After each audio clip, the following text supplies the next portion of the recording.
Skirious Problems. Right, Mika, what's your Skirious problem then, mate? It's a good thing that you asked me this again, because now I actually have a Skirious problem. We just started recording this podcast and we had such a massive delay on Riverside that I was a bit afraid this whole podcast was going to turn to shit. But we're back rolling. We've got a fucking cool guest on the go. Jamie, why don't you introduce him? Yeah, mate, we're in Davos here and we've got Janik Riebli on the pod. Welcome to the pod, mate. Hello from my side. We're like in this posh hotel in Davos and they don't even have fucking proper Wi-Fi, mate. What the fuck is up with that? Yeah, in Switzerland is everything cheap, so we don't have good internet. Yeah, right. It's like probably a really expensive hotel, but they can't even do Wi-Fi, yeah. Yeah. Also, I feel the only thing that's cheap in Switzerland is the way out of Switzerland. Yeah, that's true. No, but we have a sponsorship with phone Sunrise, and it's at my home. It's not the best connection, so yeah. I know this problem. But here is good, so we're actually using the Janik's data. So it's wait. But good. I want to hear about this sponsorship deal. Do you actually get like just free unlimited data and stuff all the time? Yes, we have unlimited data in Switzerland and maybe also Europe. Yeah, so it's everything free. TV, calls, SMS. That's a deal we should have, Jimmy. Right? If anybody's listening to the podcast that owns or runs phone, what do you call it? Phone network brand or Sunrise. Yeah. So if anybody from Sunrise is listening to the podcast, just sponsor us as well then. That's good. Because we need to upload like some 30 gigs or 50 gig video files of Janik and me and Mika talking shit. So yeah, get them on the go. I will talk to them. But they don't know me. So we're here in Davos, and this weekend is gonna be team sprint, and 10K skate. So it's like, have they kind of made this weekend a little bit for you and Valerio Grond? Because like you guys have been super good in the sprint here, and in the team sprint, you got a podium last year. So also I don't think so they did for us, but for sure we don't have a 10K single start or 50K single start classic here in Davos because it's not our best performance there, I would say. So, but the Norwegian guys have maybe more in classic something because they're better than we. So yeah, I would say maybe it's a good thing to start here in Davos with the better disciplines. Yeah, how was it last year being on the podium? Like I think it was your first. No, you've been on the team sprint podium before, and you've been in one or two individual podiums. I think you've been in Livigno on the podium 2 times. In Toblach, maybe. Yeah. Also, it was Livigno single and team sprint. Yeah. Then 1 year off, and last year was Davos first, and then Toblach. Yeah. And it was crazy. Because it's the home crowd. Valerio lives actually 25 years here. He born here. So, it was amazing. And but we was so fired up the whole day. Yeah. We cooked too early lunch and it was a bit nervous, yeah. Yeah.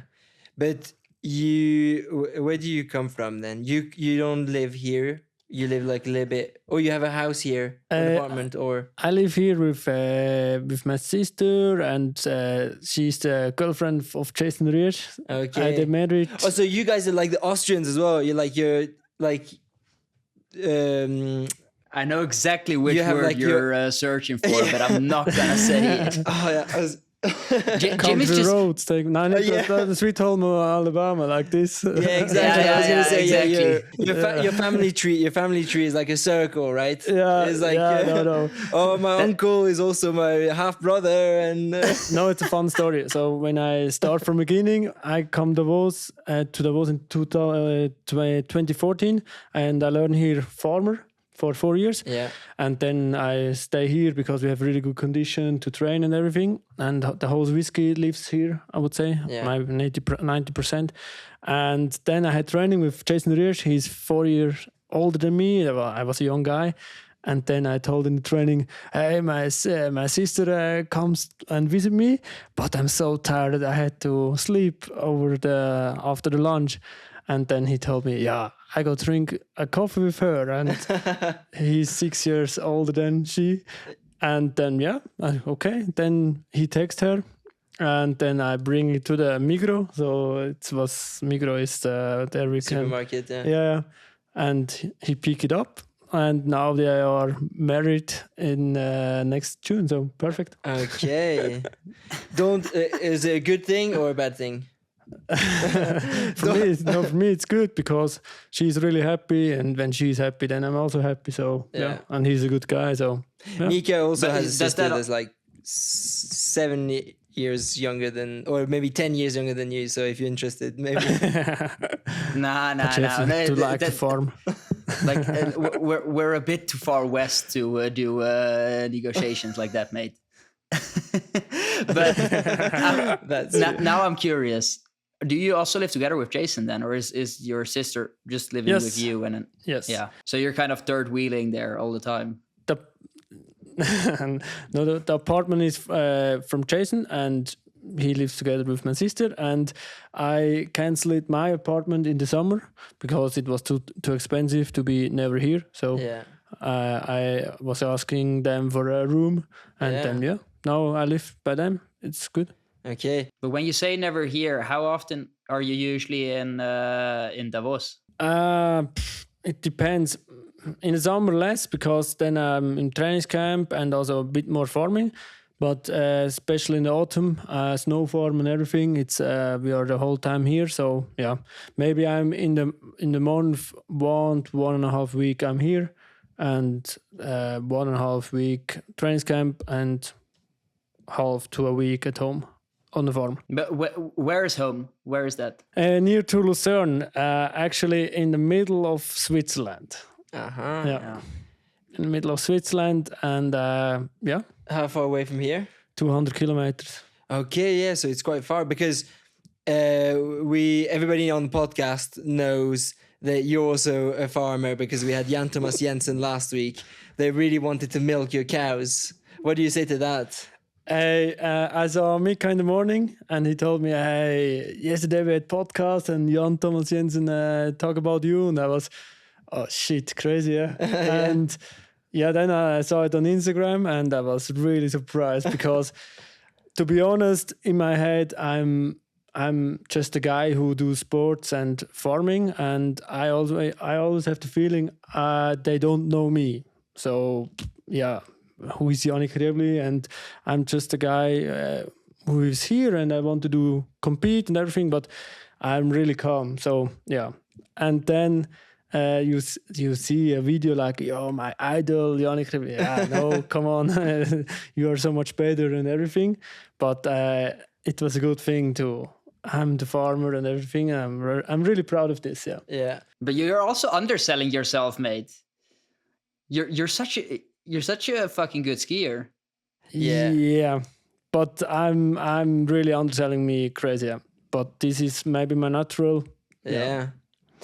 So how's it like normal day on the farm for you? Like because like you need to train, and then most people when they train they also rest after, but you don't rest. You just go and like work on the farm.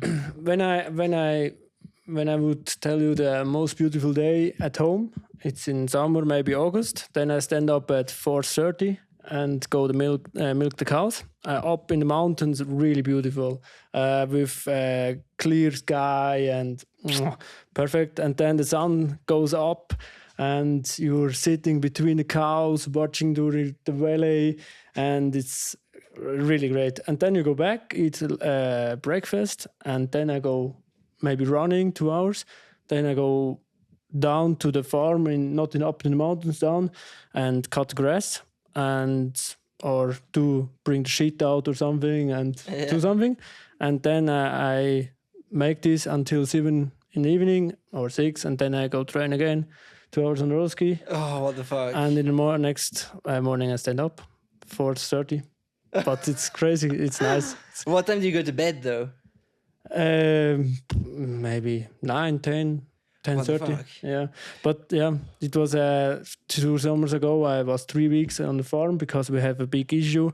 A worker from us had a big issue, and I canceled Trollhättan. And then I was 3 weeks on the farm. I worked 12 to 15, 16 hours on the farm and train 15 to 20 hours. But okay, I'm actually curious here now. Are you a farmer that skis, or are you a skier that every now and then farms? Like, what's your number one priority? If you have to say, Yeah. it's good World question. Cup this weekend, you can't go because there's something on your farm. Are you still going to the World Cup, or are you farming? No, for sure. I'm sitting here as a cross-country skier. So number one is cross-country. I know farming is after my career. So in winter, it's 100% clear. It's cross-country. Also in summer, it's 100% clear. But I need this breakaway of this always focus and these always sport things to be professional 2-3 weeks. And then I need to go out of this situation or out of this world. I told a lot of them out of this world, and I have to go in a different world, in a simpler world. And there I like that when I milk 30 cows, then I milk 30 cows. Then I see the result. Yeah. But when I go running 1.5 hours, I believe I getting better when I do this. But I actually have no idea, yeah. Yeah, and this fucks me a lot. The whole time. Yeah, that's true. Yeah, it's maybe a bit like it's a lot more difficult to quantify. Yeah. Yeah, you believe you get better, but honestly, you train over 10 years of professional level, and you got better maybe so much or safe. Yeah, I don't know, but this is maybe. But that is very relatable.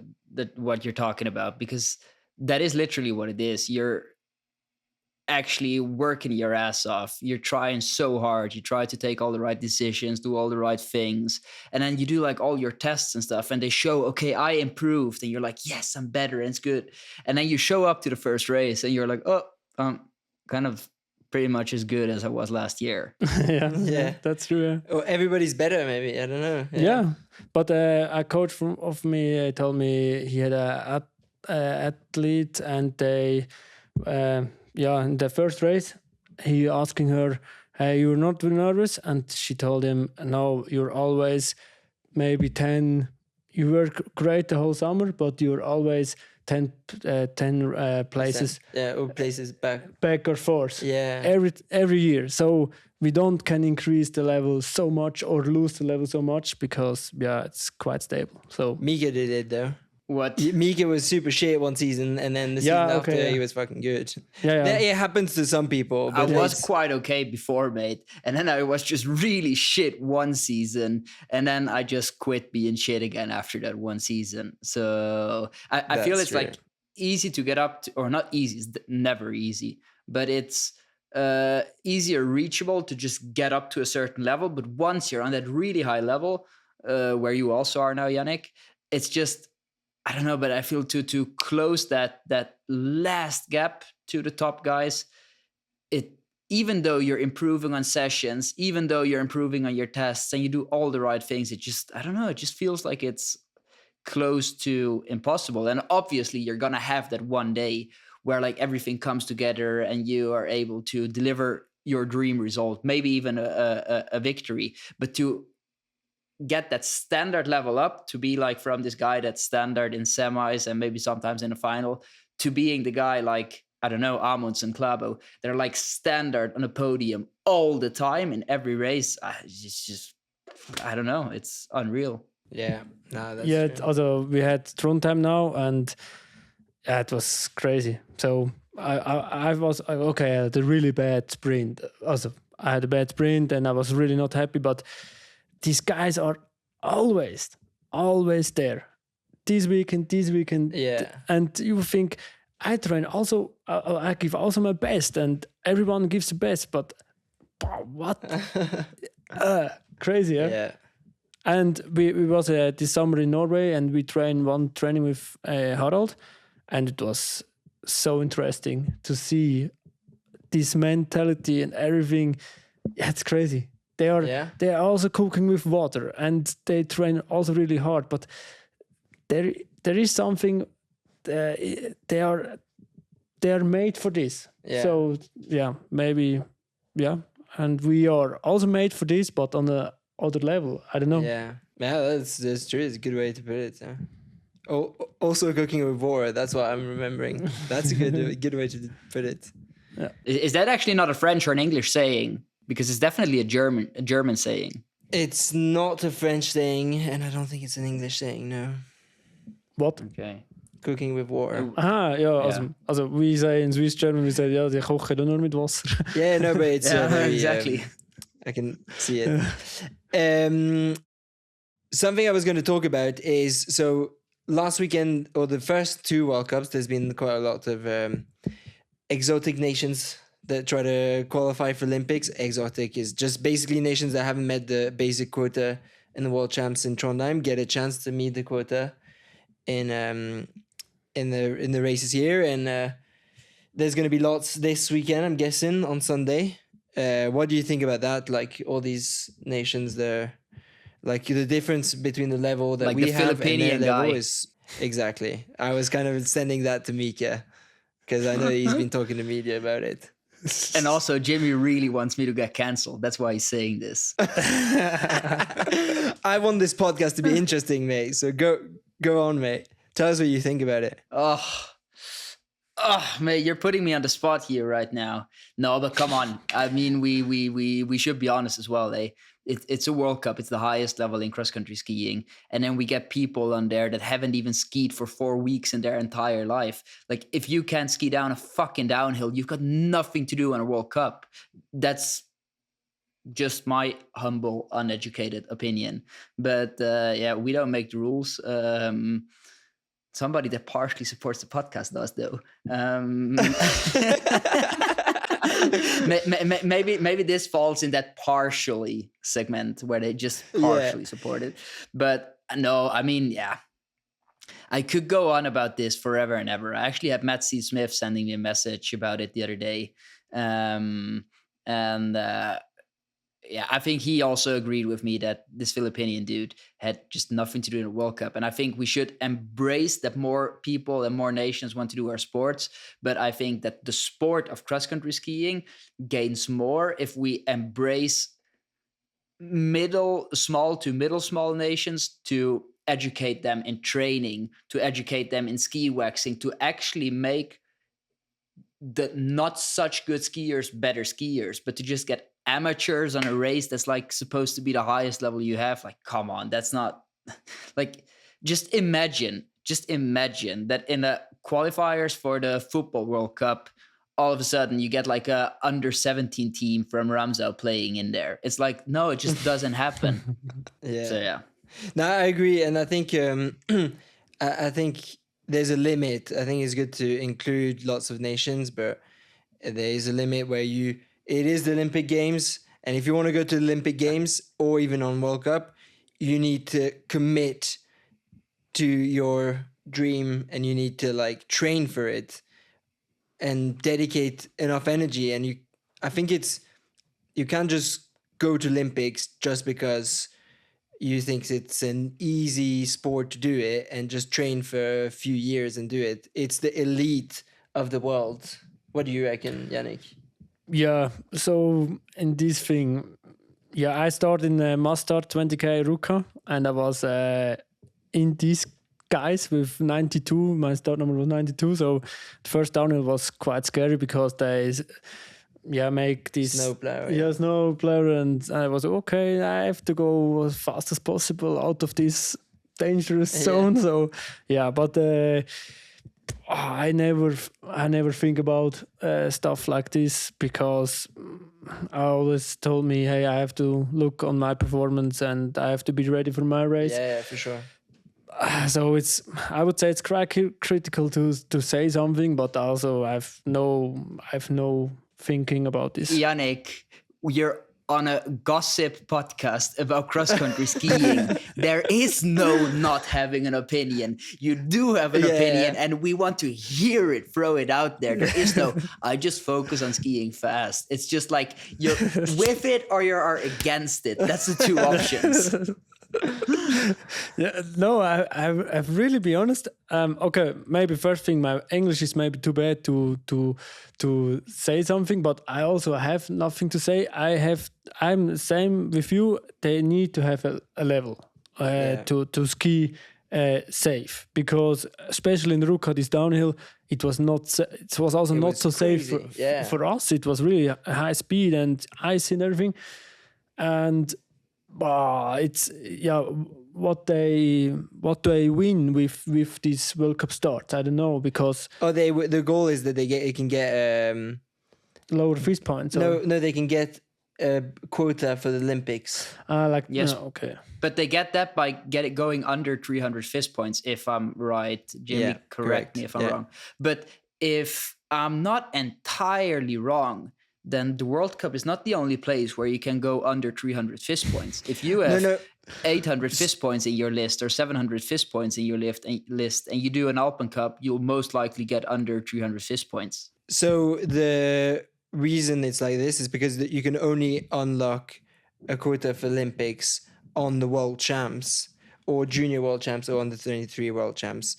But then because they want to have an option to unlock a quota in the Olympic season, then they've opened to these athletes to race on World Cup to try to get a quota on World Cup, because on World Cup we know that the points are going to be like the same on every World Cup, whereas if you do a race in, I don't know, I'm not going to name a country. If you do a race in a country that rarely has snow, they can easily. I can answer it for you. The countries. If you do a race in Balkan Cup, it's much easier to get good fist points versus than doing a race on Scandinavian Cup. Exactly, and there was also some people that were like, they would invite some good skiers and tell them to ski slow, and then they would have insanely good. Oh, really? fist points. Okay. This has happened. Okay. This has happened. I'm not saying it happens all the time, but it has happened. Yeah. Okay. Has it not happened in alpine skiing as well for the Beijing Olympics? I think that they invited some Russian and even some European skiers, alpine skiers, to come compete in China. Paid them that they would just go down slow, so that like more Chinese skiers would get these fist points. Crazy. Yeah. But this is politics and nothing for Janik. No, really not. I have too much business with my stuff. But because you're so much into politics, Janik, what's your take on having some Russians racing in Davos? we have 1 hour before we have a meeting with Swisky about media and everything about that, and honestly, it doesn't matter for me what they decide, fees or everything. It's when they stay here, then they stay here. I think, when they have war and pro Putin and everything, these have to check other people. These have also to decide other people. I have to decide nothing. Also, when I think about something like that, I have to tell them it's changed anyways, not something. So I think about that 0%. So, but do you think that somebody like Korostelov racing again? Obviously, Korostelev's the best skier in Russia right now. Do you think that's gonna impact our races just from the way we are racing and also the result lists, as in the top results, or do you think he's not gonna be up there anyway? What's your feeling? I have to say I don't know this guy, but for sure before the war, everything it was competitive. The Russian guys, maybe they are closer to the Norwegian guys.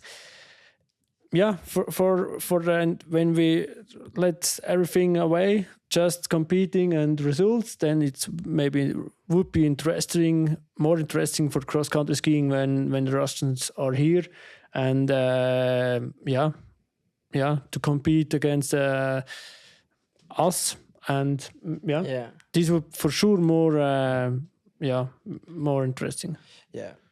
I think it's a difficult topic anyway, and honestly, I still don't know what I think either. So, you can, when you say something about this, you can just lose.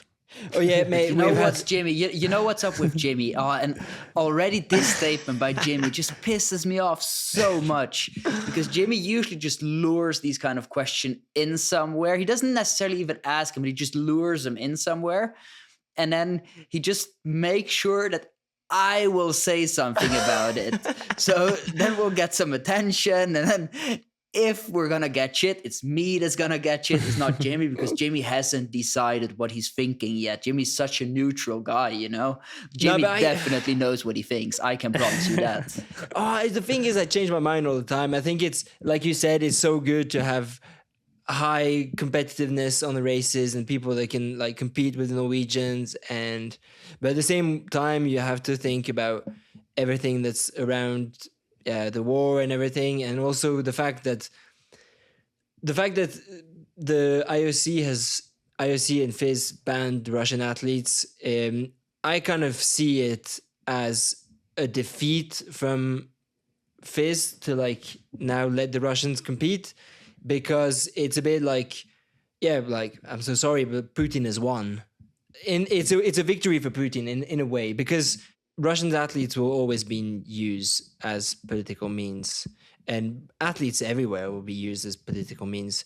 So I'm a bit split in that sense. But I think Korostolev, personally as a guy, I think it's great that he's here, and I think it's going to be cool to see what his level is compared to the rest. And so it's Korostolev and Daria Nepraeva. And honestly, I think everybody should kind of welcome them, even though they don't agree with what their country decides. They're still individuals, and they haven't decided, like you and me, they just want to ski. They haven't decided to do a war or anything. No. So, but also I have maybe an interesting take on this. I was talking to one of the coaches there, and he was saying he just had a very interesting take on it. He says it's a much bigger defeat for Putin, and especially all the super pro Putin skiers and people on the team, the people that are super loud, pro war, pro Putin, pro this,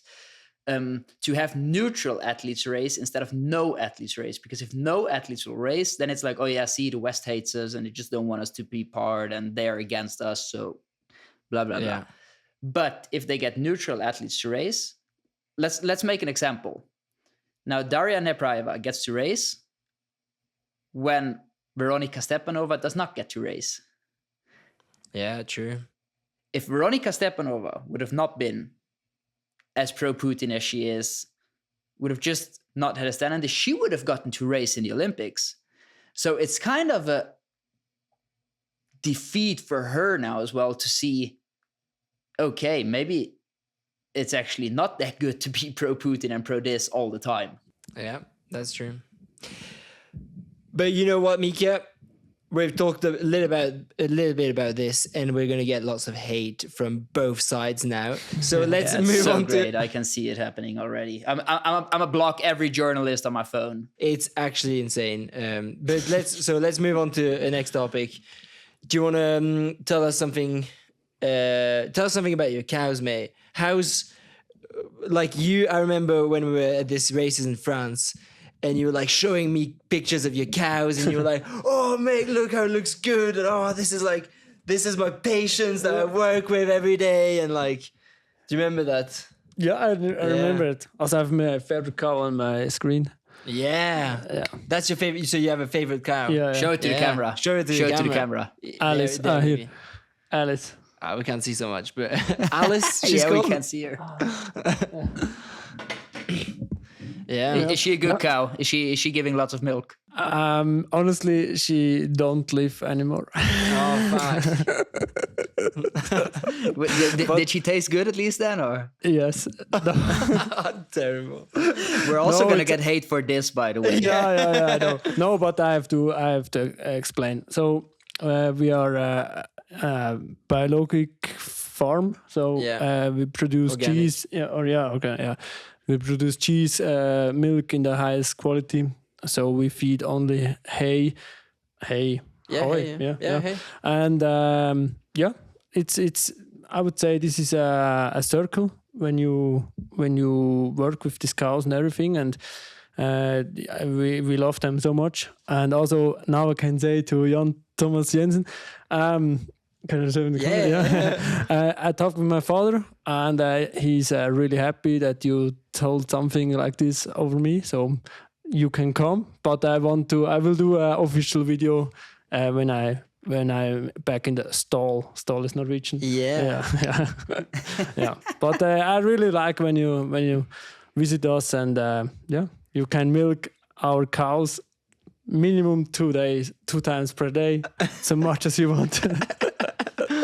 This is so Also, good. since we were kind of the platform that like made these two people come together, Jamie, I do feel that we should definitely be the ones documenting this whole trip of them together. Yeah, we should definitely. Yeah, That's this gonna would be make nice. Some quality videos. And also, I have another story. I follow Edwin Unger, and I never text him a message. And one time he had a story inside of a tractor, Fendt 160 or 516, and then nice tractor. And this is the only conversation what we had. So yeah, I only talk with the guys who may have something with farming to do. Yeah, but there was another farmer on the Swiss team a few years ago. There was von Siebenthal, right? Yeah, Natalia. Yeah, she was a bit like you.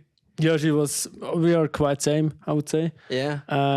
We both have this passion for farming, and it was a bit sad that she retired so early. Yeah. But also I'm not getting to Olympics 38. Yeah. Yeah, so no, it's nice to have. Or it's really, I'm really grateful or thankful to have something after the sport. Yeah. And I love to do the work after the sport, but first the sport. But yeah, I know what's coming after. Mika, we're turning into like a farmers podcast, actually. Yeah, Edwin Unger is our next guest, by the way. Yeah, that's Also, good. That's good. Yeah. No, but that's, actually, that raises a question. What you just said before.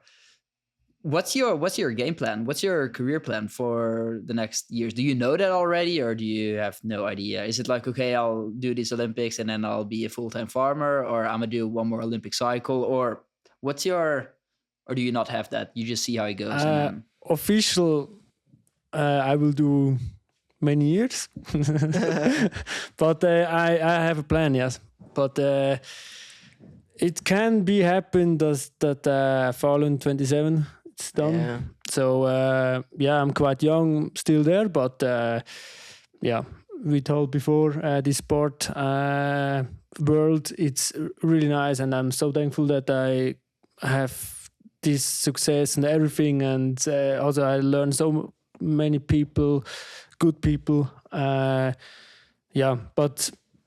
for me it's also another story coming up. So Yeah. maybe, but I will communicate, I would say.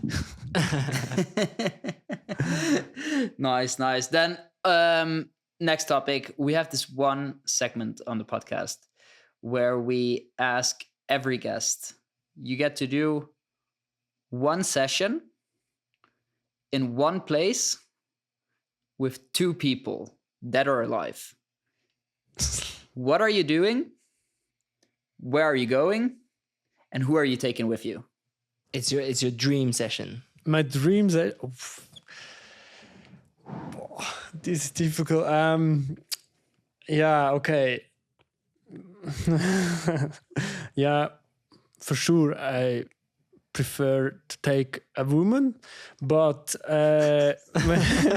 when we have this topic, I would say I would like to train with Jan Thomas Jensen in Giswil, Brücke Eis, on uphill running to the cows.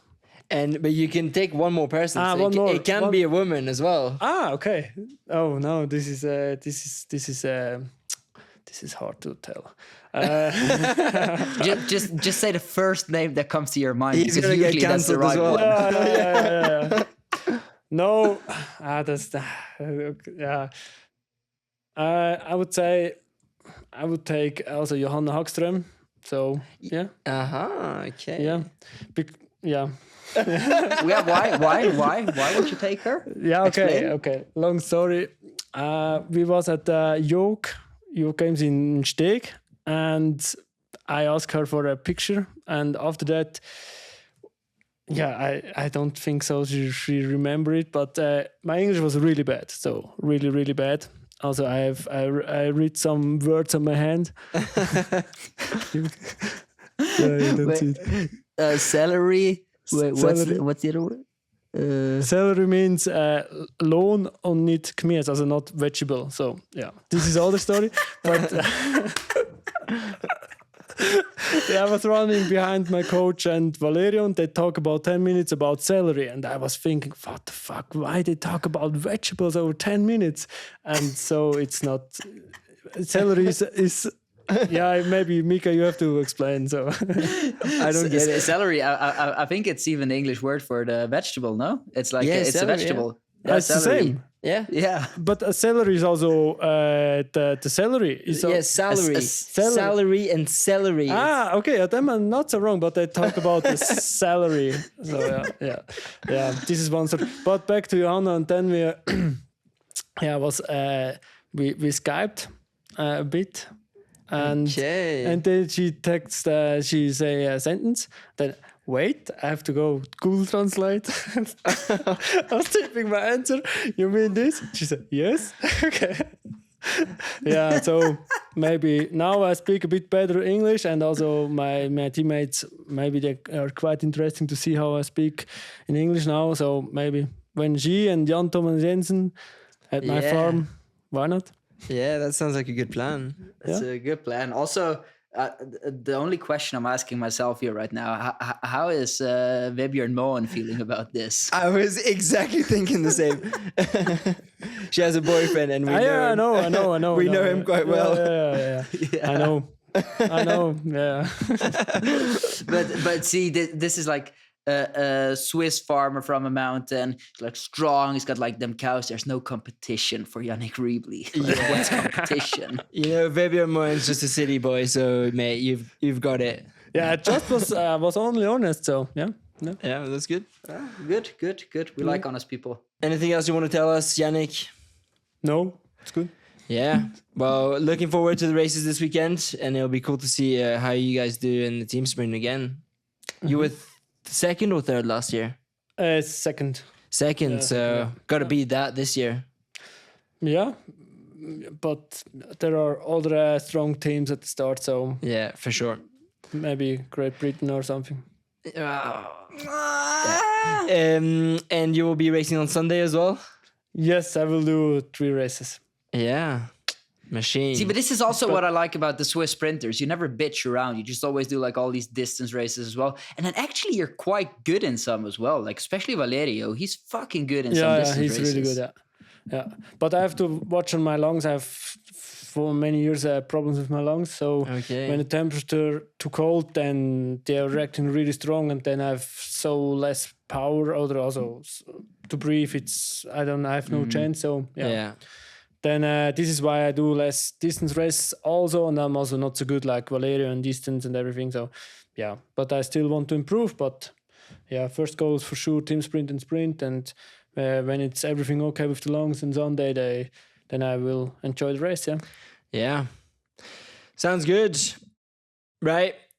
Thanks for joining us, Janik, and thanks for all the listeners to listen. And you can like and subscribe. Mika, do you want to do the outro? I can do the outro. It's your number one Nordic skiing podcast, Skirious Problems. Peace out. Thank you, bye.